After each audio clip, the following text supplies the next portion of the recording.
Welcome back. Welcome back to another edition of College Fantasy Tonight. I'm Felix Sharpe at Sharpe Review on Twitter for campus2gant.com. I hope you like what we're doing, trying to grow the game of college fantasy football. So if you like these breakdowns, drop a like on the video. Let's get this video, I don't know, to 10 likes. How about 10? That seems like a modest goal. We can get to 10 likes. Let me tell you something, man. I was going to do this video yesterday after we did Campus to Canton Live, and I'm so glad I didn't because, you know, on the surface, it doesn't seem like there's a lot to study with Colorado, but that couldn't be – there's nothing further from the truth, man. There's nothing further from the truth. I think I'm going to have some controversial opinions on how this roster shakes out from a fantasy perspective, and so I'm excited to jump into it. I'm glad that I didn't, just give short thrift to my notes yesterday and actually got to spend some time on this team. I'll tell you, just out from the outset, I probably spent 90 minutes just studying the wide receiver position itself. I mean, as a matter of fact, I think that's where the most questions are, and that's where we need to flush out as much as possible. I think quarterback is figured out. I think tight end is pretty simple. Running back, I think, is pretty simple. We're probably going to share the load there. I think the real question and the real spot where the fantasy community could go wrong in 2026 is at the wide receiver position. So we're going to break all of that down and talk about what Coach Prime is doing in Colorado. Again, like the video, subscribe to the channel. I've really enjoyed doing this. I really enjoyed doing this because of when you do a deep dive on a team, you can't fake it, right? You got to actually look into each of the players, how they fit in the system, and who the transfers are, who the freshmen are, who the returning players are. And so this is how we uncover potential value. This is how we uncover potential value if you're playing in CFF, if you're playing in C2C, if you're playing in Power 4 only underdog, and you're trying to go get a bag next season from underdog. Like, this is how we do it. And I just love this homework. This will be my last breakdown for the week, but I'll start again on Sunday, and I might even do two because I have the time. I might even do two sessions on Sunday, maybe one at like 3 o'clock in the afternoon, one at 6 or something like that. So if there's a team that you want me to break down, go ahead and drop a comment in the chat or down below if you're not catching it live. All right.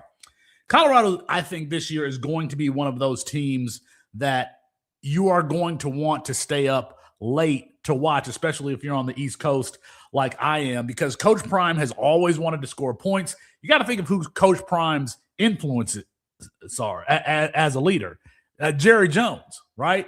Jerry Jones is one of his influences, so he wants to have stars at position. He did that, obviously, with Shedeur and Travis Hunter and Jimmy Horn and LeJounte Wester and those guys. Those names are probably going to come up again today as we go through this roster. But I'm thinking about that as we go through here. Like, that's what, Coach Prime is never going to be, hey, let's play defense and pound the rock. Let's play Jim Harbaugh style football. That's not going to be his game. His influence is someone like Jerry Jones. And for that reason, he's always going to be on the flashier side. He's always going to push the issue when it comes to offense, which, by the way, is great for us in the college fantasy community. A few years ago, we knew that Shedeur and Travis Hunter were going to be elite fantasy options, but the wide receiver 2 and 3 there were good too. I think that there's a chance that that's the case here in 2026, even with those guys gone, that we could see fantasy relevance from spots 1 through 4 at the wide receiver position. The only question is, who's filling those spots? Who's going to be filling those spots? So let's get into the Colorado Buffaloes. They bring in Coach Brennan Marion from Sacramento State, where he was the head coach last season. They went 7-5. My friend Chris Moxley, super intelligent football mind. He wrote an article in 2023 about Brennan Marion's go-go offense. I think Brennan Marion actually liked the tweet when he was at UNLV. Chris broke that offense down. They like to run fast. They like to. He said he wanted to get 70 plays a game. I put the link to that article in the description of this video. So if you want to take a look at that, you can after you watch this video. But let's talk about Brennan Marion. He's coached for Steve Sarkisian. He was offensive coordinator at UNLV in 2024. Remember that quote? He said he wanted to get 70 plays a game. Well, in 2024, they had 69.1. So he was almost there on the dot. Just for context, the fastest team in the country was at 82, and they were by far the fastest team in the country at 82 plays per game. So the 69, to be honest with you, put them in the middle of the pack, but it was still, they're still playing for pace, right? They're not the fastest team in the country, but they're still playing fast, not far behind that 82. Also in that 2024 season, we got some gems from a fantasy perspective from UNLV. Those are things that Chris Moxley actually predicted. Think about who we got in that season. 7th round pick, Ricky White, who's playing for the Seattle Seahawks right now, 1,400 yards receiving. A slot wide receiver by the name of Jacob DeJesus, who had 600 yards receiving on that UNLV team. That same Jacob DeJesus who had 109 receptions for Jaren Kiawe-Sagapuatele in 2025. He was on that roster. They had three running backs that went over 450 yards rushing, including former Pitt running back Vincent Davis. He had 750. So the running back position, not a consistent option starting there, but 1,400 yards from Ricky White. I think you guys remember that season. Ricky White was projected to be a number 1 wide receiver in that season, and he actually followed through. But let me save the best for last for that 2024 UNLV season. Who is the quarterback that finished the season as the starter? I'll give you 2 seconds to answer. Actually, I'll give you more than time that, because we recommended coming into the 2025 season that you got to trade for this guy, even though he was a backup. That was one Jaden Mayava, over 3,000 yards passing in that season for Brennan Marion. And look where Jaden Mayava is now. Sure, there's some controversy about, does he play too much turnover-worthy football? And I think that those are valid concerns. But if you look at some mock drafts for 2026, Jaden Mayava is firmly in the day one conversation. And he was a starter as a redshirt freshman for Brennan Marion before transferring over to USC. By the way, there's a thumbnail that I need to go find. I mentioned going into that season, we said, who do you need to trade for now? Jaden Mayava was backing up Miller Moss, and we knew that wasn't going to last. And we said that he was on the cover of the he was on the thumbnail. As far as trade for him now, it was Jaden Mayava, Brennan Marion's quarterback then. And then last year, he went over to become the head coach at Sacramento State. Think about Sacramento State. Danny Scudero started there. Who's the Scatabo? Cam Scatabo started there at Sacramento State. So they've got some talent coming. Jaden Rashada was the starting quarterback last year for Sacramento State. But they ran the ball. Last year. They had 262 yards per game. They averaged 33 points per game. They had 3 running backs over 500 yards rushing, including 1,200 from former Pitt running back Rodney Hammond. That plays per game went down a little bit, still played fast, but it went down to 65.8. Point being is he wants to go fast. And he's had some success at the wide receiver position, at the running back position, depending on his personnel. So I don't think it's that he's really going to pigeonhole himself. And I've already got this teed up. So let's just go ahead and hear from Coach Marion himself and think about his offensive philosophy. Give us something so we can get a sense for who he is. Okay, the shots. Now, this is my baby right here, okay? I want to throw the ball vertically downhill as much as possible. All I can envision is when I was a kid seeing Len Swan and all these guys, like the highlights of them when you're in Pittsburgh and they replay those things over and over again, and you just see the ball getting thrown like out the stadium, NFL films. Coach Weiss knows. I mean, that's like all night long. That excites me in football. Okay, so the shots, getting the ball down the field as much as possible. Boom. Okay, so this is just the field post concept, right? So we call this the wit route. He's going to get 15 yards over the ball, try to grab the safety. If it's man, he'll pull out and run back downhill. Field post, he'll lean on him, right? And he's going to just get open in the field. He's got to have a feel for it. He's going to lean back on the DB. Boom, and then he's just getting open to the open grass. That's all he's doing. He doesn't have to cross the field. He can cross the field. He doesn't have to. Okay, here we go. Right? Make it look just like the run. Give them the same presentation. Right? Same presentation, different play. We ran outside zone earlier in the game, same set.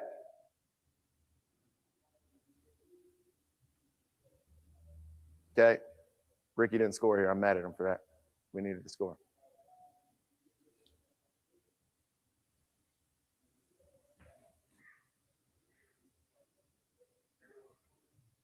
Look, that running back was all the way in the. All right, so there you get a sense for who Coach Marion is, and he wants to be aggressive. He wants to get the ball downfield. I don't know if you caught what he said there at the beginning.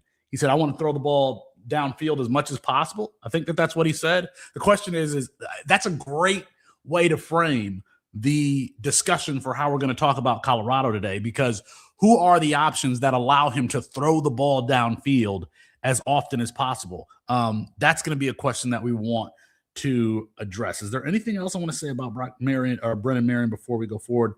I don't think so. So let's bring up this is how I think the depth chart is going to shape out. Of course, we expect Julian Lewis coming in as did Julian Lewis reclassify? I can't remember, but Julian Lewis spurning Lincoln Riley, going to Colorado, getting some time last year as a starter. I think he's going to go in as the starter this year. That's what I would expect. Zach Wilson's little brother transfers over from Utah. He's now a potential backup, but he's right there with Colton Allen, who was on the team last year. And they bring in Keneal Sweetwain, who's a dual threat quarterback. And Keneal Sweetwain is the only player from Colorado's class that's in the Campus to Canton freshman guide. So I'm not going to take a look at him today, but he is a dual threat. You can go ahead and read his profile in the Campus to Canton freshman guide. He's not going to get on the field behind Julian Lewis and Isaac Wilson and Colton Allen, who has experience last year. So I don't think that there's really any reason to cover him. The running back position, I think we're going to give short thrift to that discussion today, because quite frankly, I think that the ball is going to be split between these three. The bulk of this conversation today is going to be on that wide receiver position. And just look how deep the wide receiver position is for Colorado. Of course, there are some names that you recognize here, including five-star Hakeem Williams, including the guy who I think should have won the Bolitnikoff Award last year, Danny Scudero, coming over from San Jose State, and then Joseph Williams, the former Tulsa athlete turned wide receiver, going and getting jump balls at the end of that 2024 season before transferring over to Colorado last season. So we are going to talk about I think we're going to spend a lot of time talking about the wide receiver position.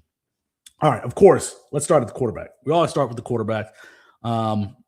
Julian Lewis, I'm going to read my profile on Julian Lewis while I play. I need a producer while I play his highlight in the background. And you tell me how accurate my profile was of Julian Lewis. So, but Julian Lewis was one of my favorite evaluations last year. And the reason being is because some players can have a lot of physical ability, but no football talent. We just mentioned Hakeem Williams. I flamed Hakeem Williams in the Campus to Canton freshman guide. Was that 2024? Flamed him. Okay. Now he's his comp, according to 24/7, was Julio Jones, if you remember that. And I still flamed him. Like, this guy might be built like Tarzan, but his play is not to that level. On the other end of the spectrum, there are players who don't have the physical talent, but they still find a way to play the game at a high level. I think of players like Dylan Gabriel, my guy Teddy Bridgewater.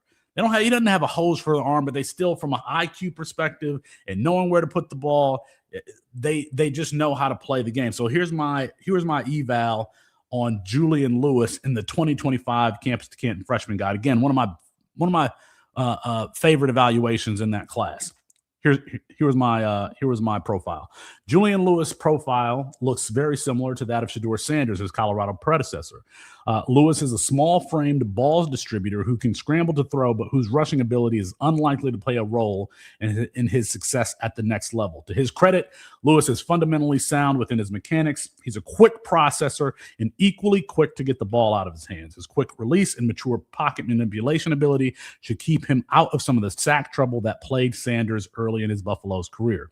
However, at this point in his development, Lewis's arm strength is unlikely to allow him to hit some of those low trajectory 25-yard crossers that we saw from Sanders to Travis Hunter or Jimmy Horn or speedster Jimmy Horn Jr. in 2024. If there is an area of concern, it would be that Lewis's efficiency, 76% completion percentage as a senior, appears largely driven by throws behind or around the line of scrimmage.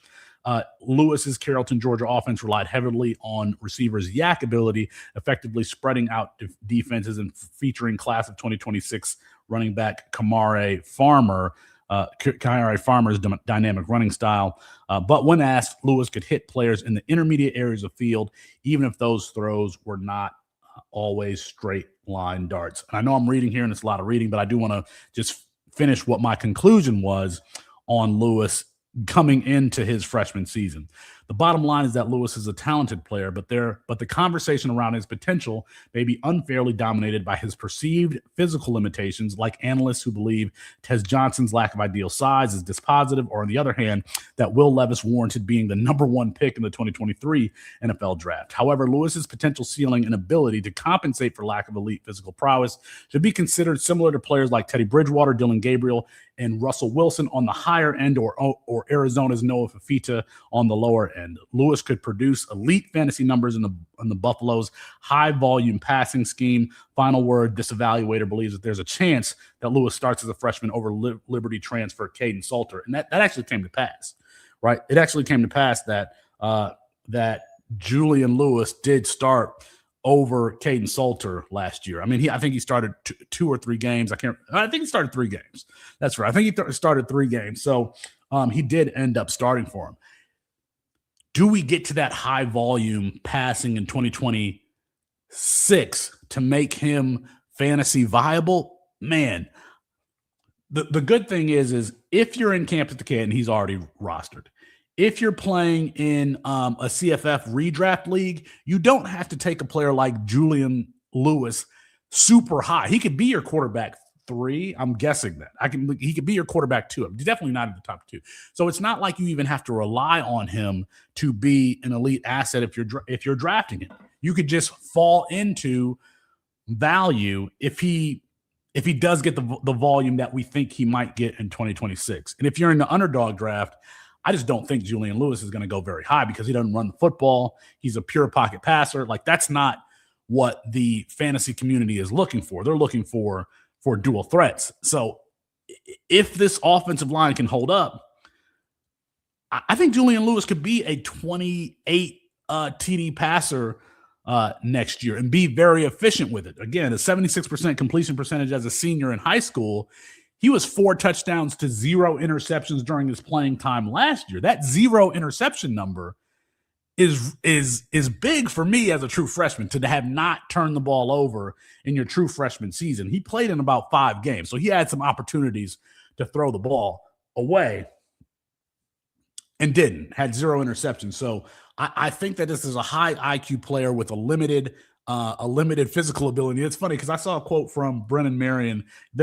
Colorado's in spring ball right now as I record this, and I've seen quotes from Brennan Marion saying that Julian Lewis is an elite arm talent. I'm like, this dude is not this dude. That's why you can't believe beat writers. You can't believe beat writers. You can't believe coaches. Okay, you can't believe beat writers. You can't believe coaches. Very short tangent. Speaking of these clips from spring ball that I'm seeing online, there was one from BYU, and the beat writer said, and I don't want to call out his name, but he was talking about Kyler Casper, a BYU transfer from Oregon last year, that he's going to be he's going to have a big role in the offense, or whatever it is that he said.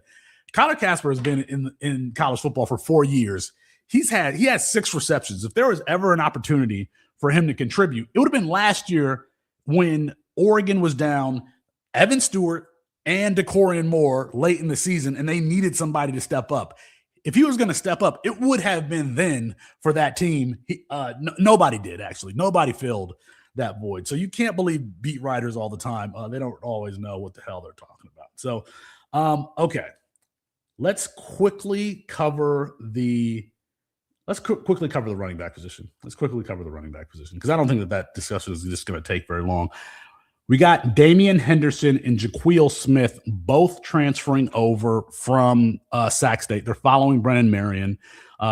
Damian Henderson was the second leading rusher for Sac State last year with about 500 yards. I don't think Jaquil Smith was that far behind him. Of course, Richard Young, if you remember Richard Young being an Alabama running back, 2 classes ago, he transfers in from Alabama.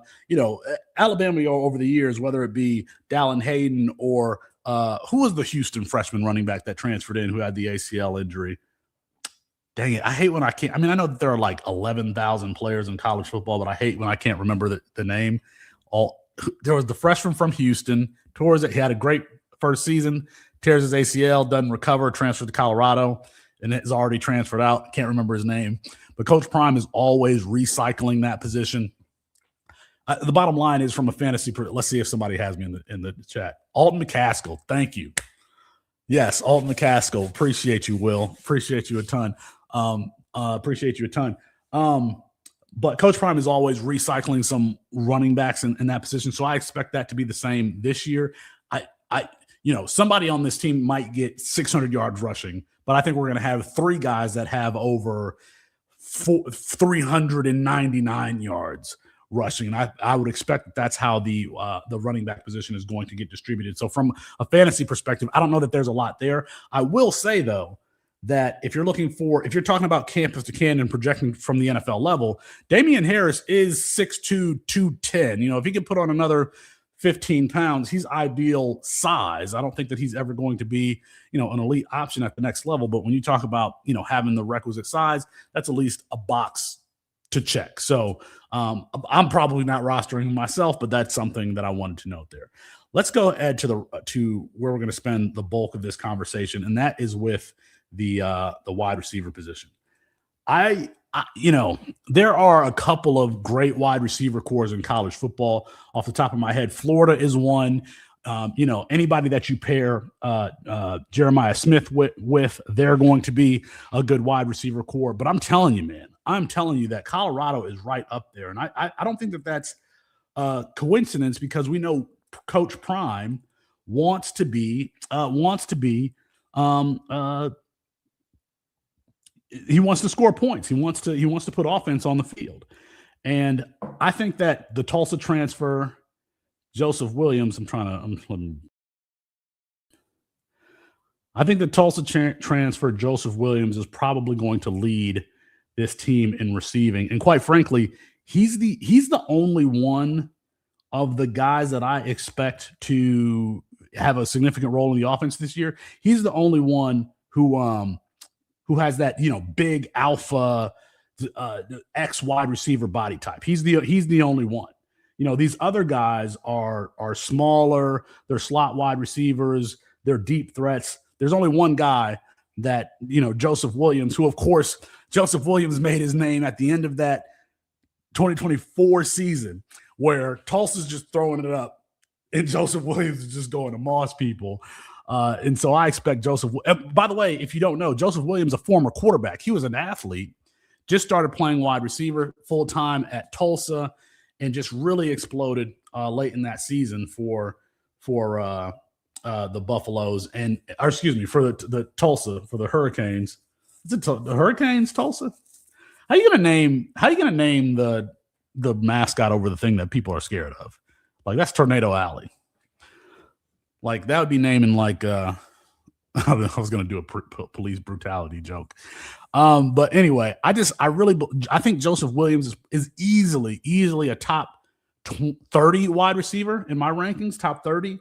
But he has the potential to go much higher because he is so athletic. He's still learning to play the position, and he has a skill set where he can win a contested catch deep. He can outrun you. The real question for me is he going to develop the route running ability to pair with his athleticism? We just don't know the answer to that question yet, because he's still learning to play the position. He is still learning to play the position. So Joseph Williams, I think he easily slides into the top 30 at the wide receiver position for me. I will have him in the top 30.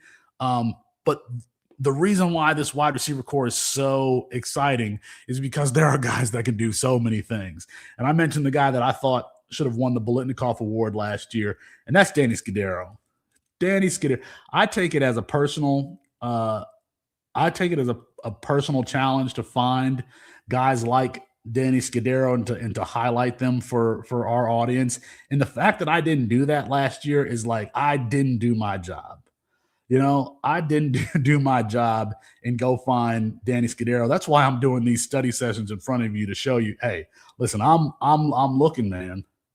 I'm trying to find the guy. And these are Danny Scudero's Sacramento State highlights here, man. But I think if you would have just watched this guy at Sacramento State, you're like, that little dude can move, man. Like he's something else. He is something else. And what were Danny Scudero's stats last year? He should have won the damn Heisman Trophy or the Bolitnikoff Award. He was a semifinalist. He just was not a finalist. He had 88 receptions for 1,297 yards and 10 touchdowns. There were games where they just couldn't stop. They just could not. And you knew the ball was going to him. People knew the ball was going to him, and they just couldn't stop Danny Scudero. And I also think, people think because he's 5'9" that he's not a NFL player, and I just don't know that that's true. I don't know that his height is going to matter. I think that he is a potential NFL player. And wherever I have Joseph Williams ranked, I don't think that I could put Danny Scudero that much farther behind him. Because if he was 6 foot, I think everybody would have him in their top 10. But he's 5'9", so they're not. The dude can separate. He can play. Like, here's the late separation right there on the deep route, man. And you see those. I think he's going to go to the NFL Combine and probably run sub 4.3, and he's got that agility. I mean, I love the wide receivers that it's not about how fast you are for me. It's really how fast you start and stop. That's why I loved Ladd McConkey. That's why Antonio Brown, for me, if Antonio Brown would have played his whole career, I think that he could have surpassed Jerry Rice as the greatest ever. I really do. I really think that Antonio Brown could have played until he was 41 years old. I think he could have. A player like Deontay Johnson, Keenan Allen, Doug Baldwin, like these guys, these route runs, Stephon Diggs, like these guys who create separation with their feet and their acceleration and their explosion. Those are my favorite types of wide receivers. Nothing against the old 1990s wide receiver like, not 1990, early 2000s wide receiver like Dez Bryant, mid 2000s wide receiver Dez Bryant. Like, I love Dez Bryant as a big physical athlete, but that type of wide receiver is usually not going to play for 20 years in the NFL. First of all, nobody's going to play. Most players aren't going to play for 15, 20 years in the NFL, but to the extent a player like that has a wide receiver has a chance, it's Jerry Rice, great route runner. Tim Brown, great route runner. Doug Baldwin, great route runner. It's that type. Stephon Diggs just got released by the Bills. He's going to find another place to play because he's an elite separator. If he wasn't a head case with Cardi B there, he's an elite separator. So I think that we're going to see Stephon Diggs, find another spot to play. And I remember I didn't talk to him, but Cooper Patagna, I believe, responded to a tweet of mine about Danny Scudero. I really thought that he was going to go to LSU or Ole Miss or something like that. Like, I didn't think that when he entered the transfer portal that Colorado was going to be the spot where he ended. I thought that he was going to end up, at one of these real blue bloods. So it was surprising to me that he ended up in Colorado, and Patagna said it was because of his height. So if he's 5'9", and if he's listed as 5'9", if he's actually 5'8", that's probably a problem. That's probably a problem, but that doesn't make him like just you have to exclude him from the player pool. Because what's Tutu Atwell? Tutu Atwell has had his successes in the NFL. Now, obviously nothing elite, but Tutu Atwell's still there. I think that Danny Scudero is every bit as talented as a player like Tutu Atwell, probably more so. And if he would have stayed at San Jose State, I think that he would have been in the running for the Blitnikoff again this year. He should have one already. This should be his second one. But Danny Scudero, one of my favorite wide receivers in the country. And I'm sorry that I didn't point it out. This is why I was happy that I didn't just record this video yesterday, because after Joseph Williams and Danny Scudero, things, in my opinion, get really, really murky as to who is going to round out this wide receiver core. And we need to know, because in 2023, 2024, we had multiple options in this Colorado offense. Travis Hunter was obviously playable, LaJohntay Wester was playable, and Jimmy Horn was playable. And if Brennan Marion is going to come out here and run, 70, 75 plays a game, there might be 3 wide receivers that we can play. And so it's going to be Joseph Williams, I think. It's going to be Danny Scudero. And the question is who are the third and fourth guys? They bring in DeAndre Moore from Texas. I was as big of a DeAndre Moore a fan as anybody, even coming into his class, because I think it's DeAndre Moore, the one who played with Malachi Nelson for a season or two, but also played both sides of the ball in high school and probably could have played both. Could have played corner in college. And I just love those players. Like, I love the players that have, legitimate opportunities to play another position in college. Right off the top of my head, Jerion Dickey. And I know Jerion Dickey didn't turn out for Oregon, but Jerion Dickey, you saw him on his tape playing linebacker, playing safety, playing corner, playing defensive end, rushing the passer, and then, going to play a wide receiver from Oregon. Like, that type of stuff makes me jump. Another one. This is another player. Why am I just thinking of players who haven't panned out? But Malachi Coleman, who was the big freshman wide receiver for Minnesota, he was originally classified as a defensive end, 6'3", 6'4", 210 pounds or so, and he was a 200-meter runner there in high school. Like, I love these players that play multiple positions, and that's what DeAndre Moore was. A tough guy who could have played corner, was playing slot wide receiver there for Texas, and he also had the roommate connection. This was Arch's roommate.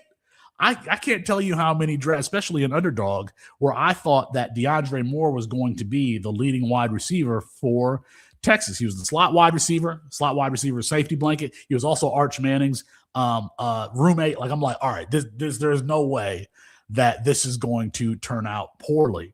And I had a lot of DeAndre Moore rostered. He transfers into Colorado. DeAndre Moore is a big name, right? He was a high-ranked recruit, was at Texas, a national spotlight, high expectations. He's a big name. And this is where I think I have a controversial opinion. And we'll see here because I'll play the tape. But I'm not sure that DeAndre Moore fits what we've seen Coach Prime want to do with his offense. In other words, DeAndre Moore to me, is a possession wide receiver slot guy. He's not the explosive get down the field slot guy, right? DeAndre Moore is going to live 10 to 12 yards down the field. Think about what they've done with like Jimmy Horn. Jimmy Horn was running those crossers 25 yards down the field, right? LaJohntay Wester catching punts and taking them to the house, very explosive player. That's not necessarily, he's not a bad player. That's just not necessarily DeAndre Moore's game. And I know that you have not heard these other names of these receivers that Colorado brought in, but these guys are closer to like Jimmy Horn than what DeAndre Moore is. So I want to bring up the depth chart again here. All right, so you see I've got Joseph Williams and Danny Scudero here at the top. I'm pretty confident about those two being at the top. What happens after that, I'm not so confident on. Cam Perry comes over from Miami of Ohio, coached by my old coach, Chuck Martin. He's in his third year. He had 700 yards or so receiving. Hold on, let me just bring up Cam Perry. Cam Perry. I need a producer, man. I need a producer and I need license. Oh, I'm sorry. I said 700 yards. He had nearly 1,000 yards. He had 976 yards on 43 catches, averaging over 22 yards per reception. Like that's and he's in his third, or he'll be in his fourth year. So this is one of the older wide receivers on the team, other than Williams and Scudero, and he just had a super productive season, albeit at the MAC level. But I mean, we've seen Coach Prime do this before. He went to FAU. He went to FAU and got LeJontay Wester. I think that Coach Prime is looking to get his LeJontay Wester here again. And Cam Perry, at least in my opinion, I think that he offers a little bit more, a little bit more of a speed element than DeAndre Moore does. So DeAndre Moore is the name, but if we think about what Coach Prime likes in his wide receiver, he'll take the smallest guy, the skinny guy, and then and then put the speed on the field. This is a guy who had nearly 1,000 yards last year in the MAC, and is transferring over to Colorado. Man, like I think that he's going to be a candidate to be in the slot here. I really do. I think he's going to be a candidate to be in the slot.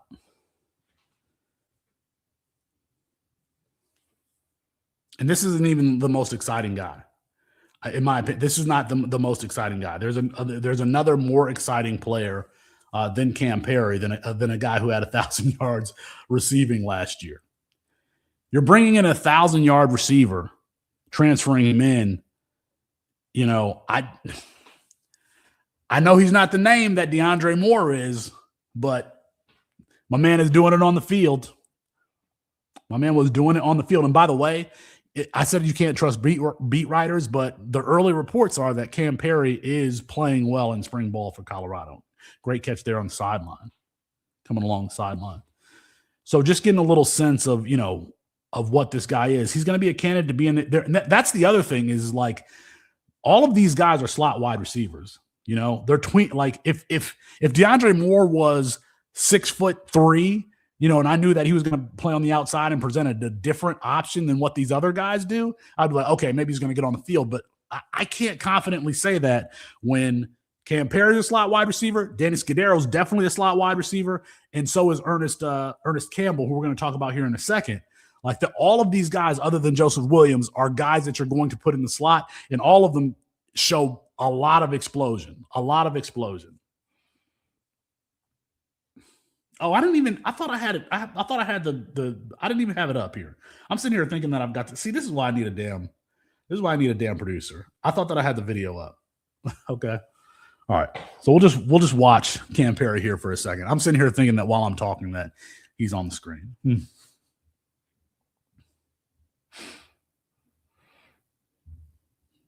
You just see him, wide open and being able to get yards after the catch and just finding himself behind defenses. He runs a double move from the slot here.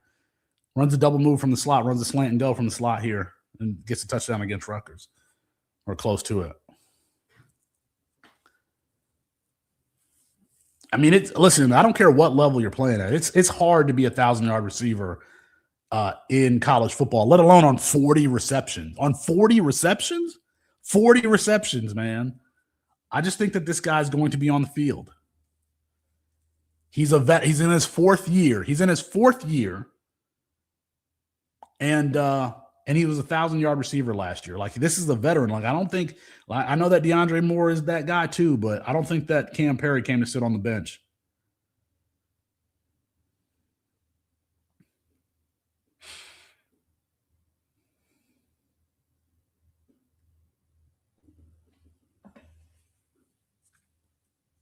LeJontay Wester was another player who was, very proud, a guy playing with a chip on his shoulder. And I see that from Cam Perry, man. I'm telling you, like, I'm looking for the LeJontay Wester and the Jimmy Horn on this team. And I think that we have, now I could be wrong, right? I could be wrong. I could totally be wrong. And I'm going to pay attention here in the spring. But when I think about who that third wide receiver is, because I think that third wide receiver could have fantasy value. I think there are a couple of candidates. And a lot of people aren't talking about, Cam Perry and Ernest Campbell don't have the name cachet that DeAndre Moore does. That's why you have to look at every team.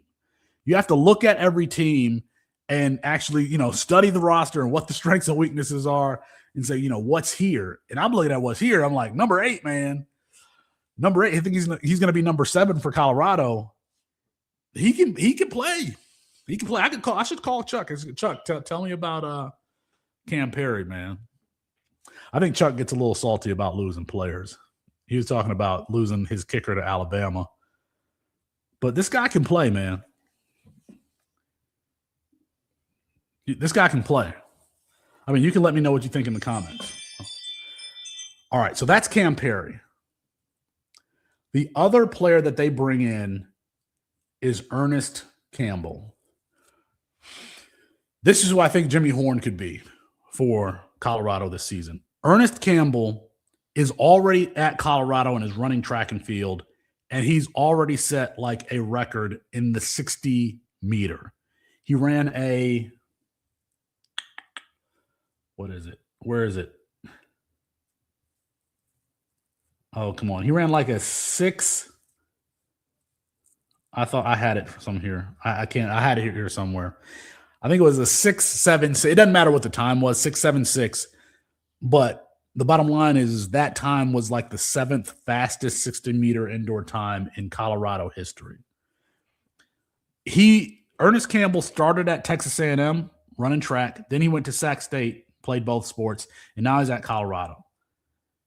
At Texas A&M, this dude has a 10.02 100-meter dash time, damn near 9 seconds.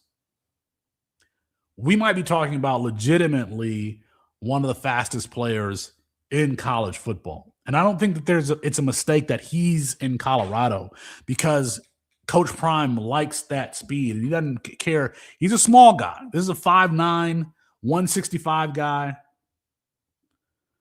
But he can also play. Last year at Colorado. Okay, so let's go back. Let's go back to Ernest Campbell because I do think this is important.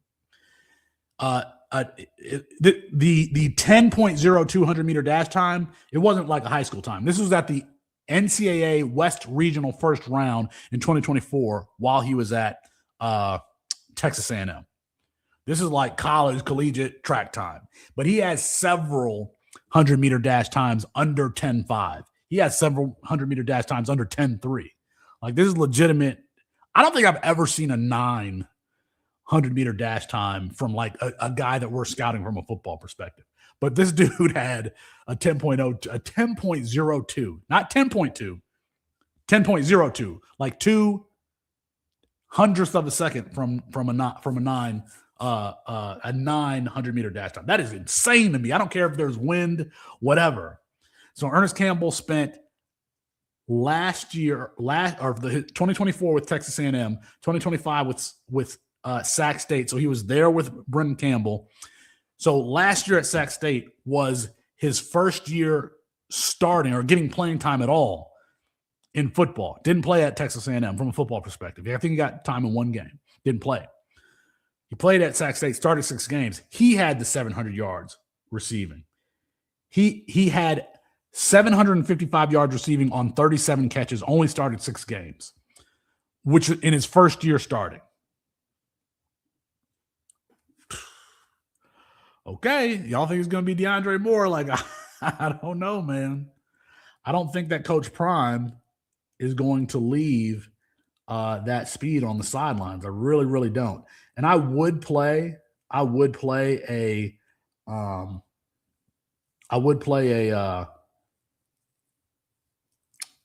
highlight for you, but he doesn't even have any highlights. Like, I had to go physically find some plays for him against. Oh, speaking of which, of that 755 yards, he went 9 for 209 against Montana last year, which was his first year starting. Redshirt freshman, 9 for 209 against Montana. I can actually pull up. I do have a timestamp on that, so just so we can get a look and see, what he's probably going to be a 4.2, 4.3 guy when he goes to the NFL Combine, if he gets to the NFL Combine. I can pull that up. I can pull up the Sac State. I can pull up the one timestamp where I was like, how am I going to show this to people? And I can just pull up the timestamp. Let's see. Let's get our eyes on a guy because I know the college fantasy game, right? Like we don't know. There's a lot of players that we just don't know, and this is nobody's watching other than Chris Moxley and Chris K. There's not a lot of people watching Sac State football stuff. So let's just see here on this play. He almost scored. He's there in the slot. He's just going to run a little post / slant. Smaller guy. And I know you expected him to score, but he had 209 yards receiving in this game. That dude is probably a 4.27 type 100-meter dash guy. He stylistically he looks similarly to Jimmy Horn.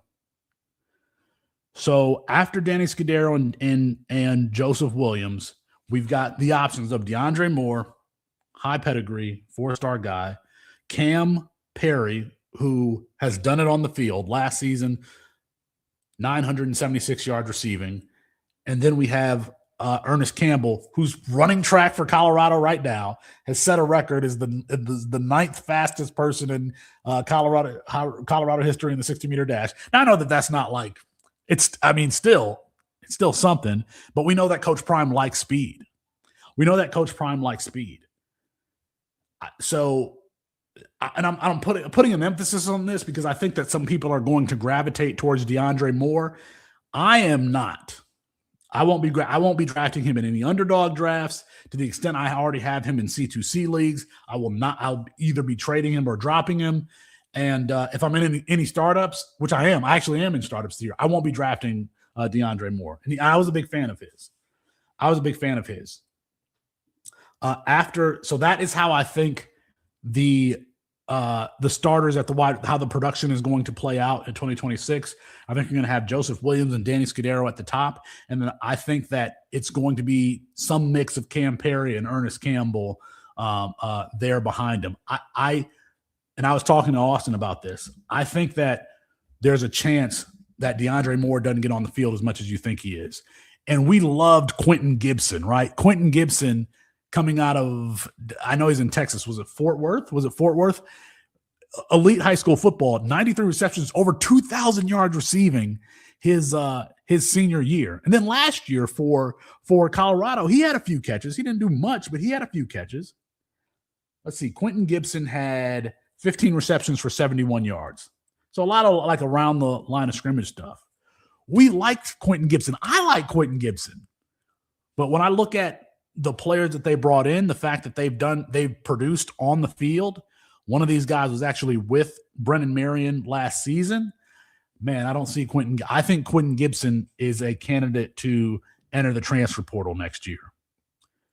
I think Quentin Gibson is a candidate to enter the transfer portal this year. And I didn't even talk about Hakeem Williams, this 5-star wide receiver from Florida State.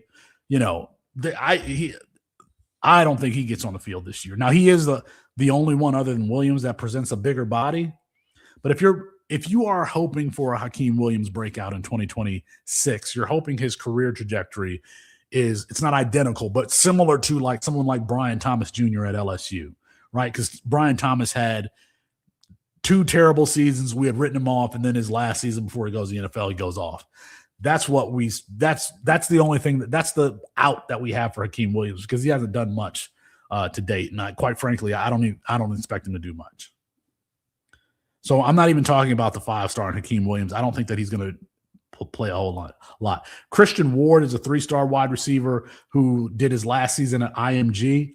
I wouldn't dismiss Christian Ward outright, especially that junior season. He's a guy that can run a lot of double moves, is a bigger body, 6'3", 185 or something like that. He's not going to get on the field this year, but you know, I like when I see a wide receiver have a bunch of double moves on their tape, because it shows me they have that stop-start ability, especially for a bigger wide receiver, like a guy that's 6'3", 185. The likelihood that Christian Ward hits in any capacity is probably low, but he showed enough skill in what I could see from his high school film, at least his junior season, that I wanted to mention him in this video. Now, last year at IMG, he had 200-yard receiving, right? He didn't do a lot. But I don't know why some of these kids go to IMG. Like it's the talent is so spread out that the ball gets spread out. It's hard to be an elite guy when you go to IMG. But man, that is Colorado. How interesting is that? How interesting are the buffs in that wide receiver core? Like, who do you think the ball is going to go to? Julian Lewis, from a fantasy perspective, has a lot of options, and those are different guys. You can get deep over the middle with Ernest Campbell. Cam Perry can do a little bit of everything. We know Danny Scudero can burn people deep. He can do a lot of everything.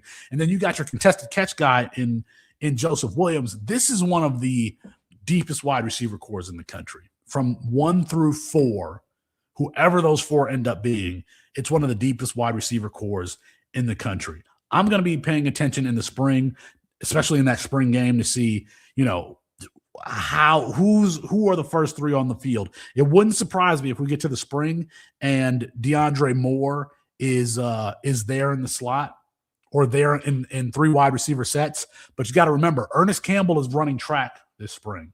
Ernest Campbell's not there. Ernest Campbell is running track. So, that might be a little bit of a trap, and we have to figure out, how it's going to shake out in fall. But just an interesting team. Colorado's, of course, always going to be interesting because Coach Prime is there. You guys let me know what you think about the Buffaloes. Let me know what you think about this wide receiver core. This is a really fun one. I'm going to take Friday off, Saturday off, and I'll see you guys on Sunday.